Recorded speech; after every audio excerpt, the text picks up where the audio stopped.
promise I'm here. I'm trying to put something.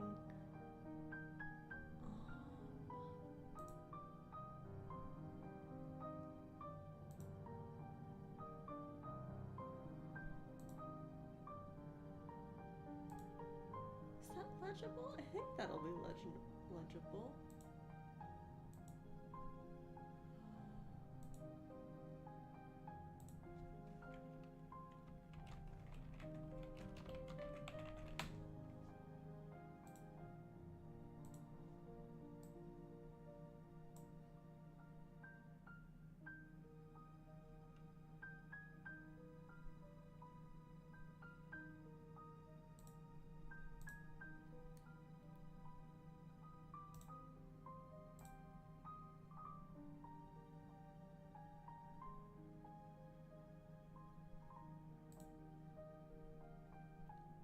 It's all the way up there.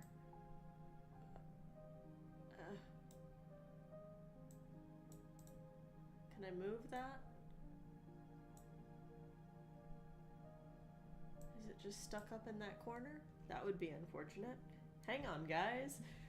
Here I thought I was being clever, and I have not been clever. Ah, I can't just move it. Alrighty. So, I put it here?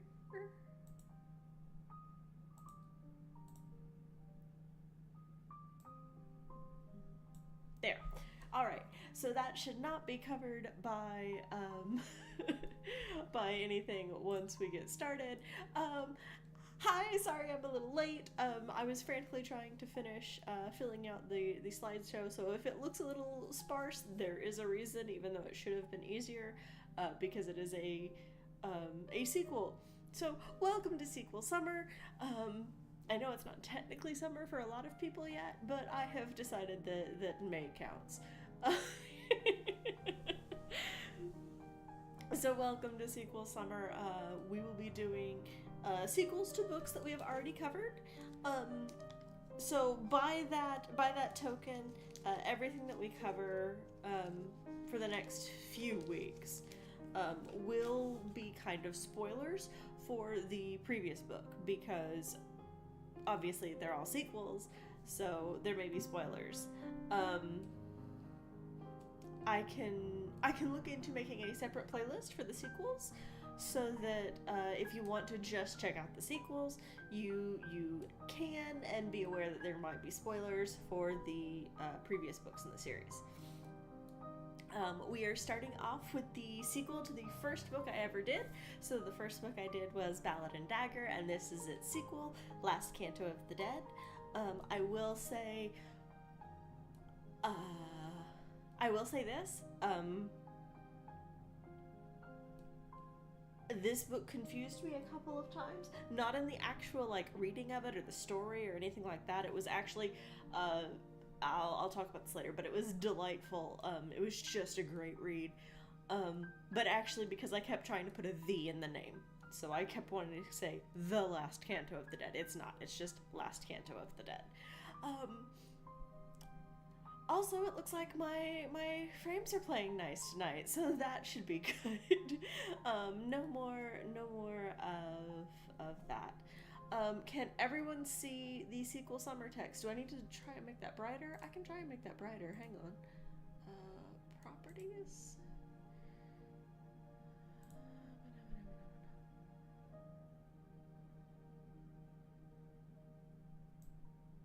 Oh, that'll make it darker. I want it brighter.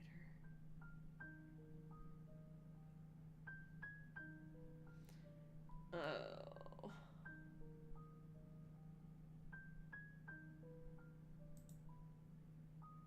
Oh no, that changes it entirely. No, cancel.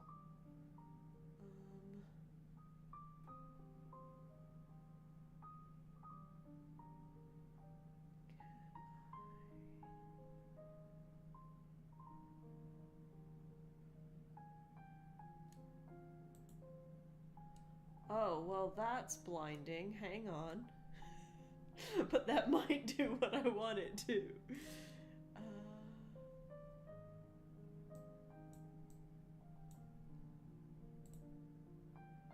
If I do that, is it still legible to everyone?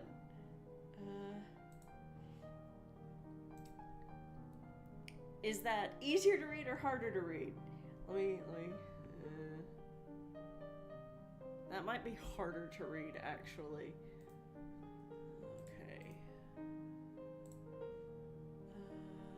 Okay.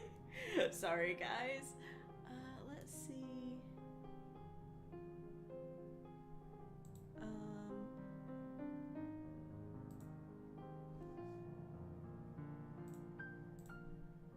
Is that easier? So a smaller outline? Let's see. That looks better, maybe. I guess I can make it brighter if it's smaller, huh? Let me try on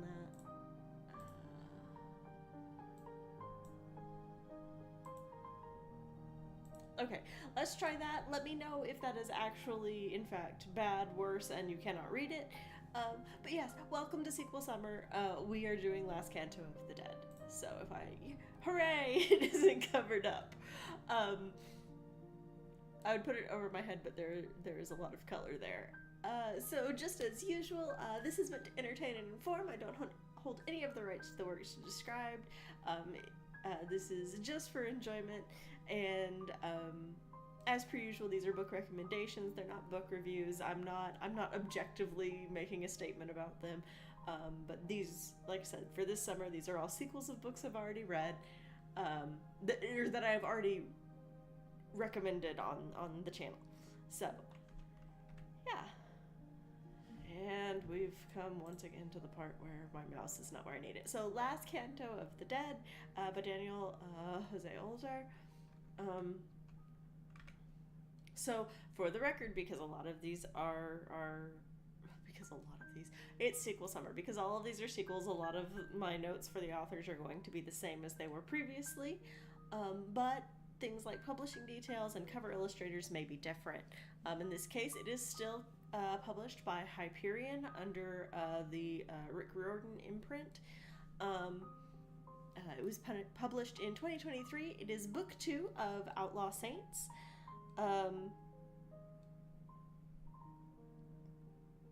And it is a duology, so this should be it. I hope that's true, only because I don't read a lot of duologies, but I haven't read one that I haven't enjoyed.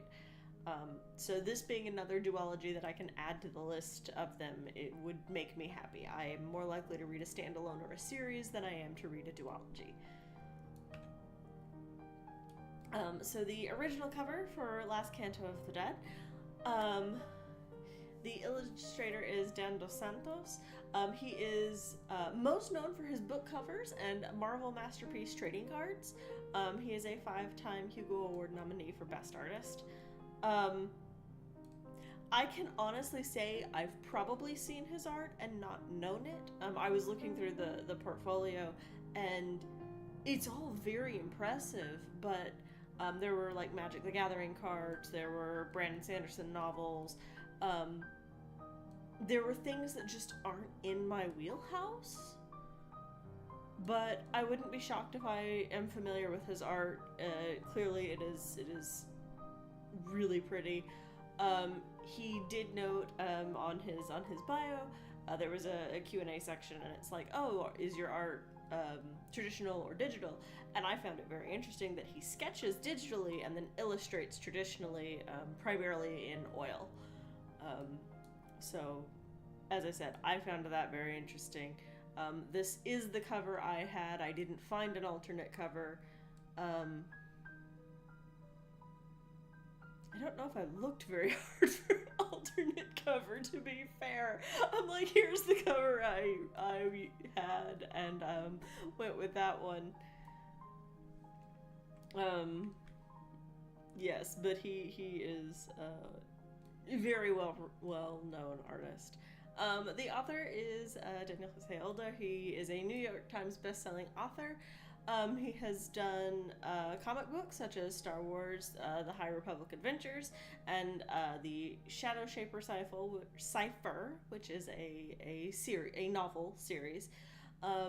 He's also clearly done the Outlaw Saints duology, and he was an EMT for a while. I've talked about him before when I talked about Ballad and Dagger, but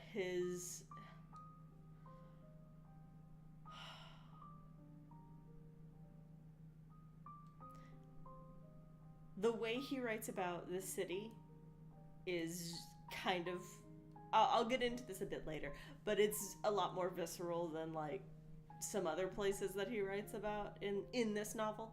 But it's really well written. I really enjoy his writing style. I think there are stronger points in some areas, but like everyone's got strengths and weaknesses, and I just enjoy it. So what do you need to know about Last Canto of the Dead? It is a sequel that isn't on here, but everything that has this is done during sequel summer as a sequel.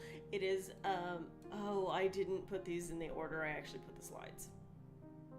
I'm very kind. It is written in multiple perspectives with parallel storytelling. So these two kind of go together, and so their slides are back to back. This is a very empty slideshow. I'm basically going to vibe and talk a lot. It is in multiple languages. It's primarily in English, but there is Spanish in there as well, and Ladino. And music is still a big part, although I will say it is not as big of a part as it was in Ballad and Dagger, and I will get to why that is. So those are the things you need to know. Your main characters. Did I mention that this is going to be a very empty slideshow? Your main characters are Mateo Matisse, who was your primary character in Ballad and Dagger, and Chela Hidalgo.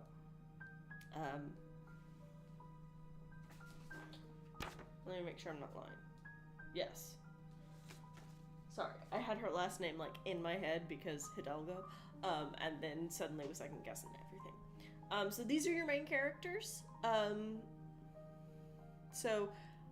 If you have not paid attention to the fact that there will be spoilers for Ballad and Dagger at this point, this is your last time. Turn away now. Spoilers will be coming. Do I need to pause? Let anybody click away? So these were your characters that rose to the occasion, and were found to be both human and spirit at the end of Ballad and Dagger, and they re-raised the island, and this is them going to San Madrigal. So those are your main characters. They are possibly the cutest couple ever.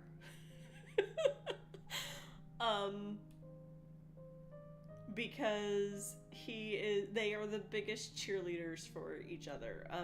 They very much cover each other's weaknesses, and kind of like they cover each other's weaknesses, but they don't like buff each other's strengths too much. Not that like they tear each other down or anything, but there isn't a lot of overlap in what they can do. Like it's hard to explain without spoiling this book, but they are each other's biggest cheerleaders. They both want what's best for the other one, and to the detriment of themselves. But because they are both looking out for the other one, they all wind up being looked out for in the end. It's really sweet, and I really like these characters. They are well developed. They're very for like supernatural spirits that have like healing and destruction powers and are doing wild and crazy things. They are remarkably relatable. So your multiple perspectives, as hinted at by how I was talking about them as main characters, your multiple perspectives are from Matteo and Cella. His story is less exciting; it flows better. Cella's it should be more exciting, but the way it's written, it doesn't flow as well. Not that it's bad, it doesn't feel as natural, as organic. There are things that happen in her storyline where it doesn't feel like she's responding the way you expect her to. Matteo seems much more natural of a character. So one of the things with this, and it's going to be involved in the next slide, which is parallel storylines. One of the things about this is that perspective switches multiple times in a chapter. It is always marked and delineated at the beginning of the character switch whose perspective it is. So I'm not typically a huge fan of perspective flipping back and forth multiple times in a chapter, but this is the clearest delineation of it that I've seen in a long time. I am more accustomed to each chapter being a different person, but this is... Very few of these chapters are a single perspective. Most of them are two. Sometimes they'll flip back and forth and back and forth, but your two perspectives are always Matteo and Cella. Parallel storytelling. So this is it applies for the whole time. So there's never a time where it doesn't apply, but especially once you get to the end of the first day. So the whole book takes place in a week. Once you get to the end of the first day and they part ways and go to separate locales for most of the rest of the book. One of the important things is that there is time overlap, but there is always time progression. You never feel like, oh, roll it back, we're going to go through the same time frame. Even if that is true in places, it doesn't feel true. Again, I think part of that is to the strength of the writing for Matteo just sort of flows. There's a nice rhythm and flow to it. Even with these switching perspectives, it's not... Even when it's a abrupt switch, because they are doing such different things in such different places, it is not...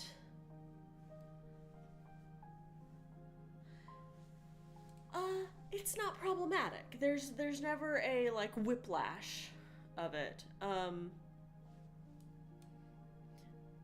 I will say I wish Cella's part was... I hate to say written better. It's not written badly, but it doesn't flow as well as his part. And I wish it flowed better, because I should have been super excited for the nonsense that Cella was getting up to, and sometimes it was a slog. Like, there were zombie creatures involved, and I should have been very excited about the zombie creatures. I was not. I was very much like, why is the zombie creature part of this story boring?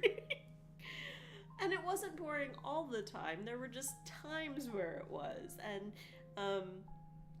there were situations and responses that Cella gave that were just like, cool. I don't know if that would be the response to that, even though it was established in Ballad and Dagger that she is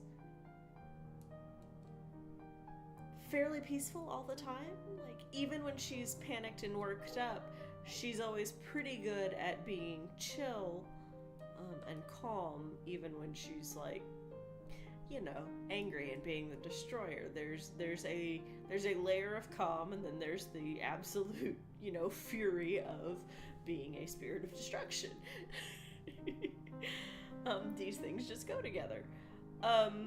The other part of the parallel storytelling and the switching between perspectives is that both stories deal with family, but while Cella's story deals with Mateo's family more than her family, Mateo's story also deals with Mateo's family more than her family. So, it's very much a book about Mateo, but Cella isn't an afterthought. So, at no point is she an afterthought, but there is a lot of focus on him and his family. Multiple language. There is a small glossary at the back.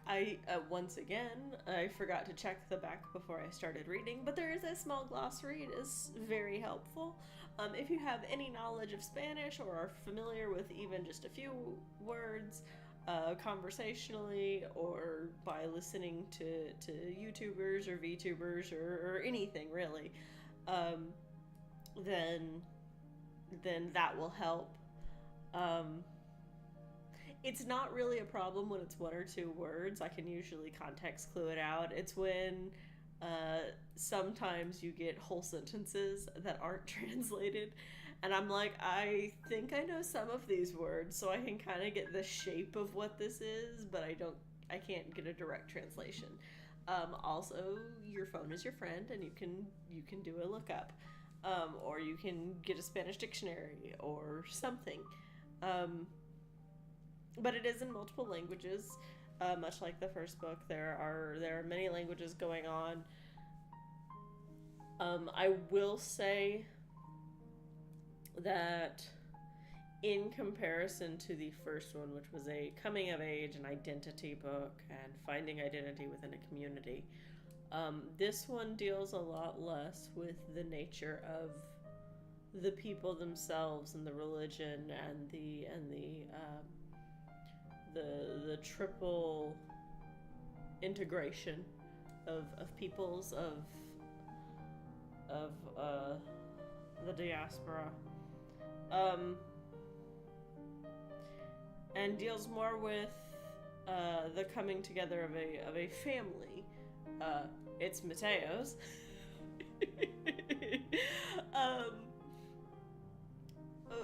Primarily of blood family, but to a lesser extent of chosen family as well. While his parents were mentioned and not present in Ballad and Dagger, his parents are physically present in Last Canto of the Dead.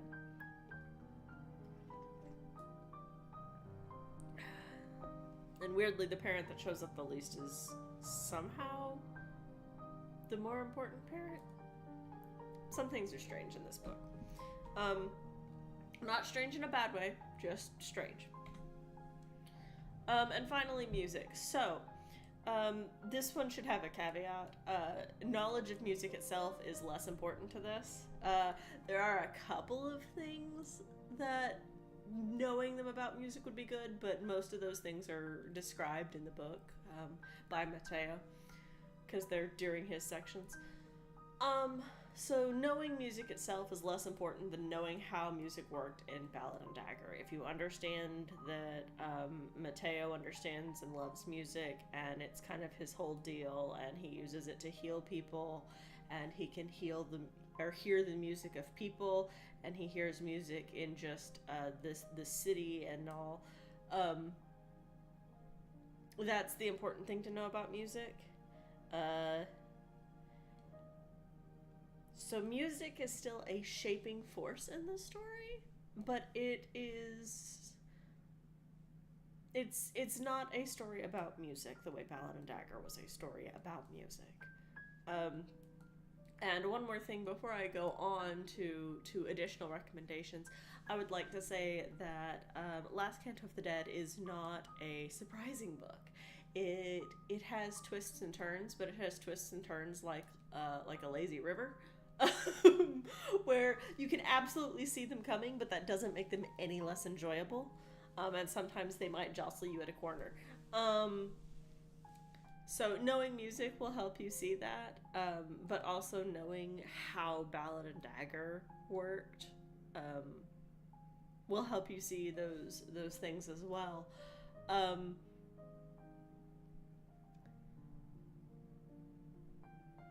I will say that seeing a lot of the surprises and twists coming was kind of nice. It was a payoff. It's, oh, I know enough about how this world works to say that because A and B happened, C is going to happen, and then C would happen, and there might be something in that was a little different. There were a couple of things that were actually surprising, but for the most part, it was more a satisfaction of understanding. I understood the world. I knew the rules, and I could see the course of events that was laid out, and because I knew the rules, I'm like, oh, things X, Y, and Z must happen, and usually all three things happened. There just might be a subset of things that happened during it. That isn't to say that it is being able to see the shape in advance doesn't make it boring. It makes it very satisfactory in the same way that, you know, working a jigsaw puzzle and knowing what your puzzle is going to look like, you still enjoy working the puzzle. You still enjoy reading the story and actually seeing how it comes about in its minutia, even if you can see the broad strokes from a distance. I really appreciated that about this. I think I've said before on others that, like, super predictable books sometimes are boring. This is true, but this one wasn't. It wasn't boring. It was nice. I didn't feel like someone was trying to it didn't feel like the book was trying to be surprising. It didn't feel like, you know, here's the gotcha moment. No. It was, hey, you know that story you liked? Here's the other part of that story. Here's the next bit. I will also say, without spoiling the ending was satisfactory. It was a good ending, which is why I'm hoping this stays as a duology, because the ending was satisfying. In a way that longer series don't often have. So 99, that's probably unfair, about 95% of the books I read are parts of series, and typically they are trilogies, quartets, or longer. And I have despite the fact that I don't read a lot of duologies, I have a very soft spot for them when I do read them, because they're very complete, and they typically have more satisfactory endings. And it kind of goes in that order. Duologies have some of the most satisfactory endings, and then trilogies typically end pretty well, and quartets can be satisfying, but then once you start getting into longer and longer series, the odds of either me changing as a reader as I go through it, or just not liking the way the story is going. The author may have changed during the writing. I mean, writing takes time. The story may change in a way that I'm not fond of. But with a duology or a trilogy, the odds are it's all cohesive. Now, there are exceptions to that rule. There are some long series that I really like. The Young Wizards is one of them. The Young Jedi is another. There are longer series that I like, but the odds of me liking the ending as it goes kind of draws a big old question mark. And sometimes I'll get to, book 5, 6, 7 and be like, this is a great ending. And then it keeps going and I'm like, why have you done this? But moving on to some more recommendations based off of these. Let's start with duologies. So I mentioned Tamora Pierce, or if I didn't, I thought it really loud. Trickster's Choice is the first book in the Daughter of the Lioness duology. You do not have to read any of the rest of Tortall to enjoy this duology. Will it provide extra information? Absolutely. But these two stand well on their own, Trickster's Choice and Trickster's Queen. They stand on their own 2 feet. It's part mystery, part heist, part adventure. And it's dealing with it's dealing with gods meddling with men meddling with gods. So that is kind of where Trickster's Choice sits. Spirit's Princess is Empress Himiko of Japan. It is this duology is by Esther Frasner. I could have picked any of the Princesses of Myth. Esther Frasner's Princesses of Myth duologies, or Princesses of Myth, are all duologies. So pick any of them. If you like Ancient Egypt, Sphinx's Princess is a great one. If you like Helen of Troy, Nobody's Princess. If you like Queen Mab, Deception's Princess. So pick one of them. They're all duologies. They all start with Princess, and then the second one will be a different name. So Spirit's Princess and Spirit's Chosen, Nobody's Princess and Nobody's Prize, Sphinx's Princess and Sphinx's Queen, I believe. And I don't remember the second one for Deception. These next 2 duologies have asterisks next to them because they are on my to-be-read list. So, Strange the Dreamer by Lonnie Taylor, and The Wrath and the Dawn by Renee Adia.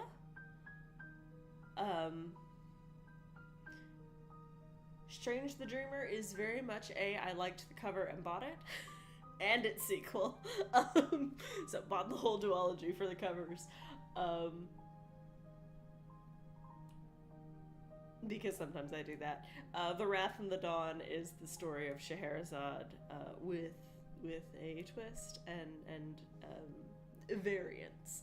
I wasn't aware it was a duology. I thought it was just The Wrath and the Dawn, and then when I was looking into duologies, I'm like, oh, there's a second one. I need to buy that now. So those are on my to-be-read list, so I can't give a great description of them, but I probably will be reading them, so they are duologies.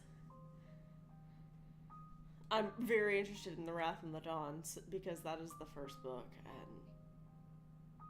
and that one's also got a webtoon? Or it had a webtoon? At some point that one had a webtoon. Because I was reading that while I was trying to get my hands on the book. And then Multiple Perspectives. Some of these are cop-outs. So You Want to Be a Wizard by Diane Duane is told, I believe, only from 2 perspectives. I believe it is just from Nita and Kit, and not Nita, Kit, and her sister Darianne. But it is about 2 kids who both are experiencing, childhood. I think they both are experiencing bullies. But anyway, Nita hides in a library at one point. finds a book called So You Want to Be a Wizard,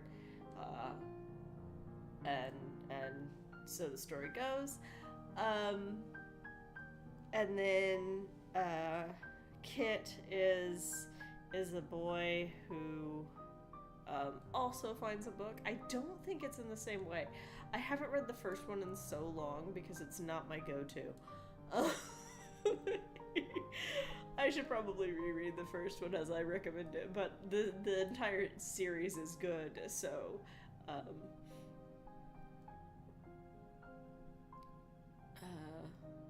the second book has whales. But he ends up getting magic with electronics, and his dog is able to talk. So Pancho is the dog, and you might expect a talking dog to be annoying, because they can be. Talking animals can be a swing or a miss. That means the same thing. A hit or a miss, depending on where they are. But because this is a story where the characters grow with the books, it's pretty spot on. The other fun thing about this series is that as you get new characters, you get more perspectives. So the first book has 2, and then by book 3, you've got 3 because Derry joins. And then as you get more characters, you'll get more perspectives, and the characters age. So that is another thing about the Young Wizards series, which is what So You Want to Be a Wizard is that the characters age over the course of the books. I believe they start in middle school and then they go through high school, and I don't think I've read the newest one, so I don't know if they graduate. I assume they do and keep going. I hope they do and keep going. It's a lot of fun. And because some of the characters that you meet later on are younger, you still have that cast of that age group. Moving on, because I could talk about the Young Wizard series for a long time. Heirs to the Force by Kevin J. Anderson and Rebecca Moesta is the first book in the Young Jedi Knight series. It is a now non-canon series that focuses on Han and Leia's kids and the other apprentices at the Jedi Academy on Yavin 4. Specifically, it focuses on the twins, Jason and Jaina, a pair of fraternal twins, where Jaina is the techie, much like her father, and Jason is into animals and plants to a lesser extent, but mostly animals. If it lives and breathes, he's down with it. To a lesser extent, so there's 3 different arcs in this series. The first arc doesn't have much to do with their little brother Anakin, but he does start playing a bigger role in the later ones. But you meet a lovely cast of characters. You meet Chewbacca's nephew, Lobaka. You have Tanal Ka, who is just a wonderful and amazing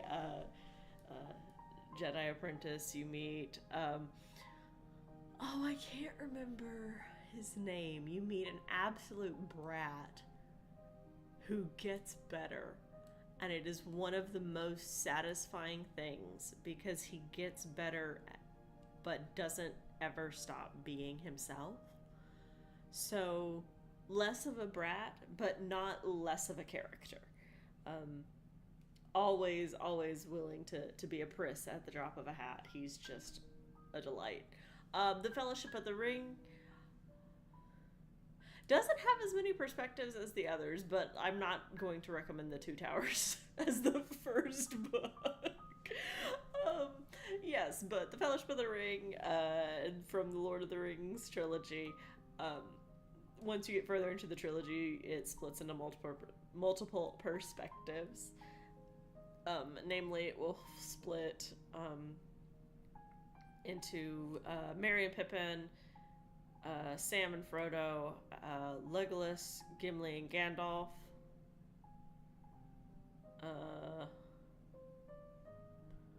feel like I'm missing someone. Merry and Pippin, Frodo and Sam, Legolas, Gimli, Aragorn, and Gandalf. And then sometimes who's in what group will shuffle, with the exception of Frodo and Sam. But yes, you'll get multiple perspectives, set apart by typically chapters or books within the book. And then finally, Sisterhood of the Traveling Pants by Anne Brasha's. Brashers?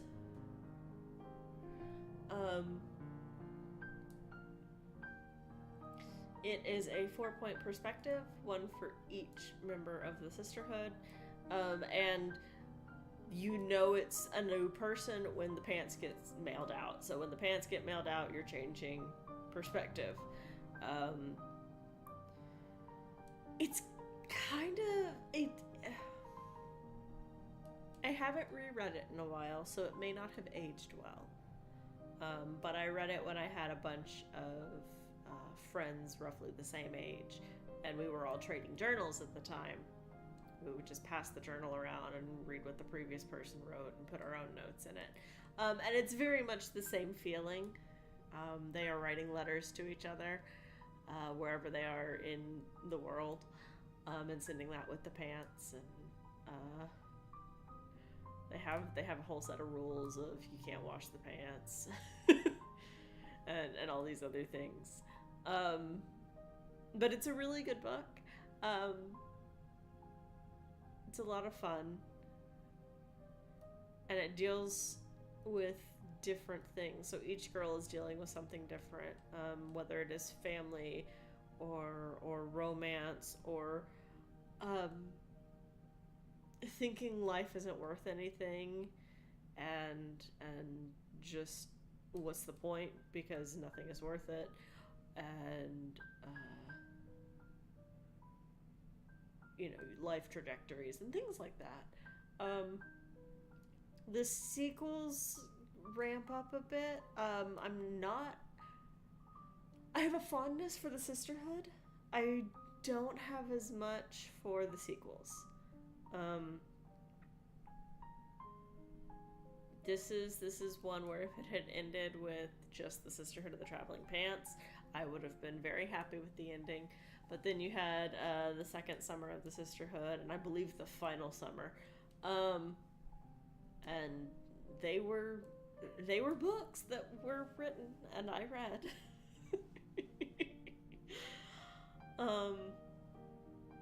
But yes, as far as multiple perspectives go, it is very much that, and you are in the heads of 4 different girls.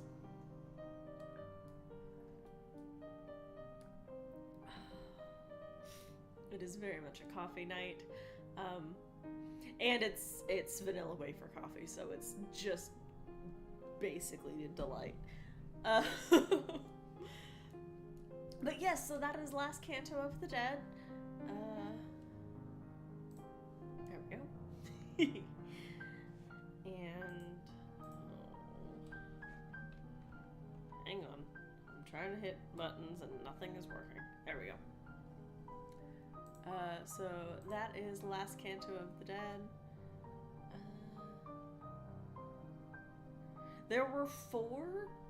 Did I read?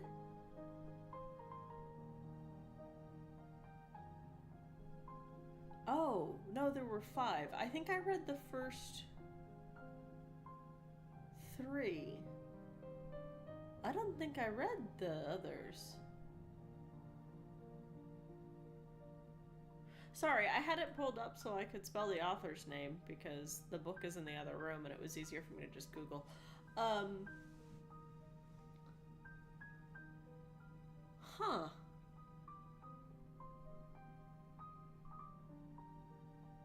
I don't think I knew that there was that many.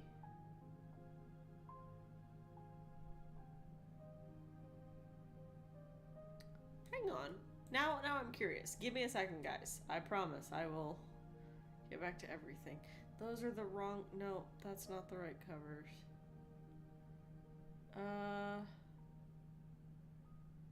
I did read book 4.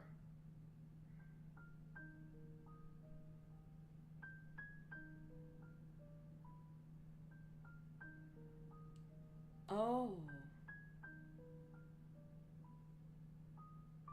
No, I read the first 4. So I'm looking at book covers, which is how I know which ones I've read. Yeah, no, I read the first 4. I didn't read Three Willows, which was a companion. And I didn't read Sisterhood Everlasting. Oh gosh. Do I need to finish this series? Should I feel bad that I didn't finish this series? Also, why is it listed as chick lit? Why is that a denotation?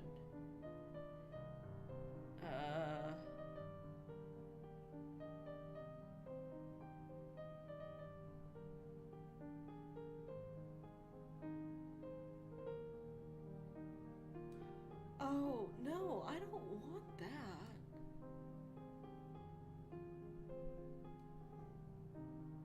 See, this is why series should end when I say they should. Because I am sorry, I'm reading the summary of it. I don't like it. It's not my jam in any way, shape, or form, and kind of makes me unhappy that it kept going.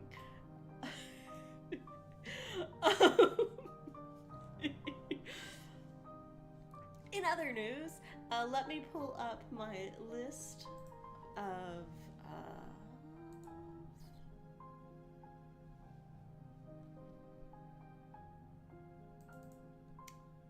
should be in here. Yeah. Let me pull this up. So,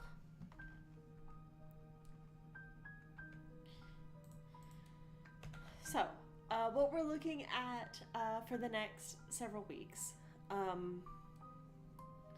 So we have done the sequel to Ballad and Dagger, which was the first book. I'm going to do the sequel to Mything Persons. I may not do that next, but we will be doing the sequel to Mything Persons.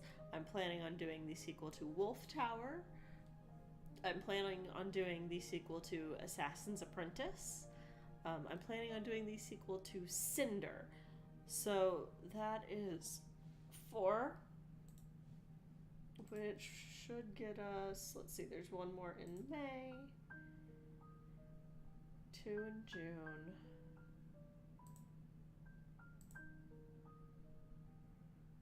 which will get us into July. I need one more.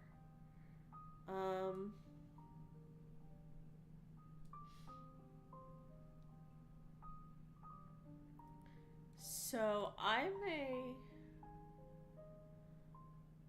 have to open that up, because I've got a couple I can do the sequels on. I can do the sequel to The Riddle Master of Head, the sequel to Nick St. North and the Battle of the Nightmare King. No, that's not what that's called. Nick St. North and the Battle... Oh, it is called the Battle of the Nightmare King. I'm fine, guys. Everything's fine. Or I could do the sequel to Howl's Moving Castle.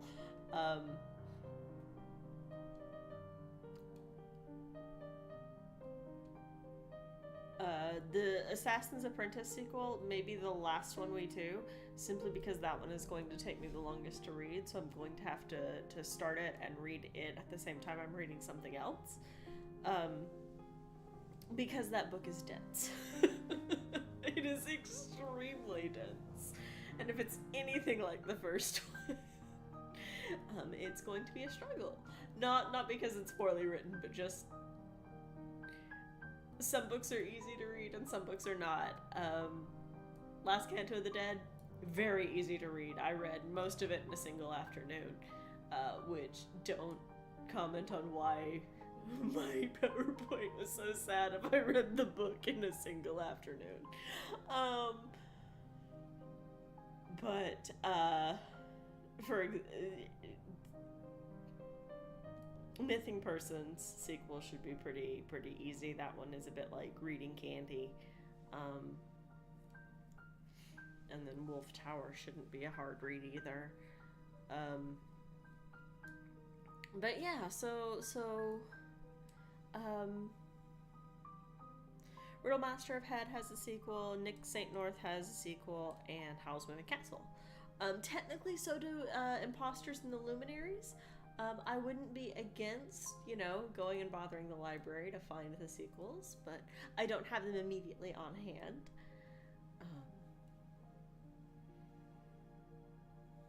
Technically, I could do the same for Silverwing, but that wouldn't be a bad one either. I will say I have a plan for what I'm doing in October as well, which I know is not part of Sequel Summer. But I will say that I will be reading another Critical Role book in October.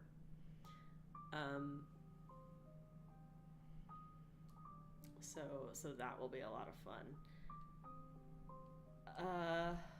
I haven't decided yet if I will cover some of my absolute favorites yet. Not because I don't love them, but kind of because I do. Oh, I could do... It's not a sequel, though. I have another book by the author of The Drowned Woods. So it's another Welsh mythology, which is always fun, interesting, and confusing for me because there are too many L's, and I struggle on how to pronounce things. But I do have that. That doesn't count as a sequel, though.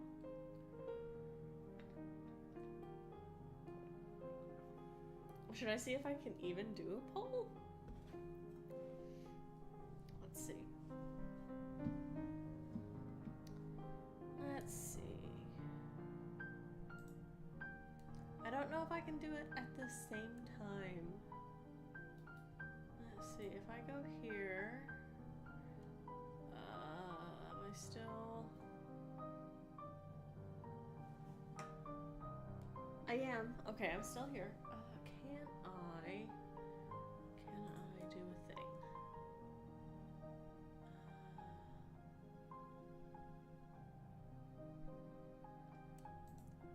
Maybe.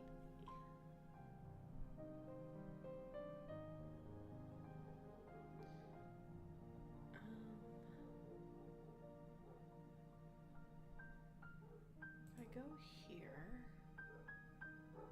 can I do this? Oh, I can. Okay. So,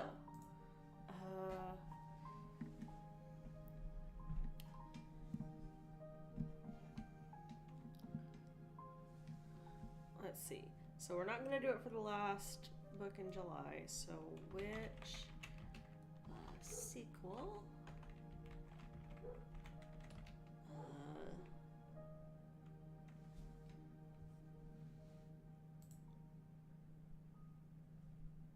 So that will be June 12th. Sequel.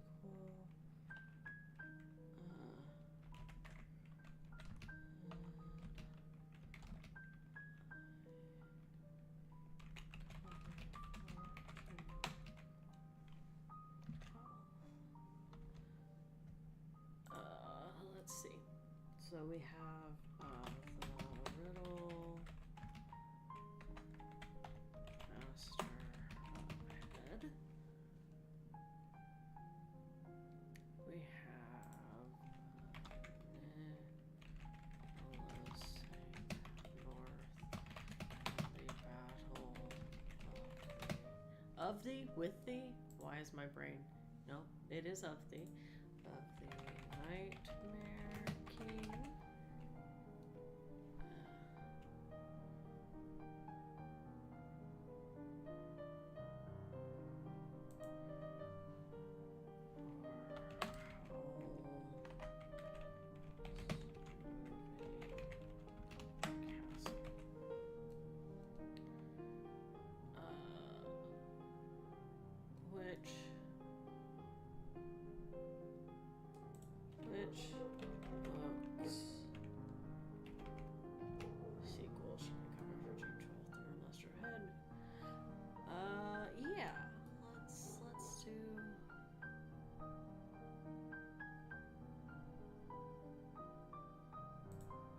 let's do that. So there we go.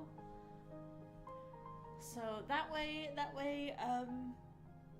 y'all can decide on that. I am leaving that up to you, I guess. I will go ahead and work on one in between. That way I can just get one ready to go. And yeah, I will check on the poll probably next week, if not earlier, and see which one.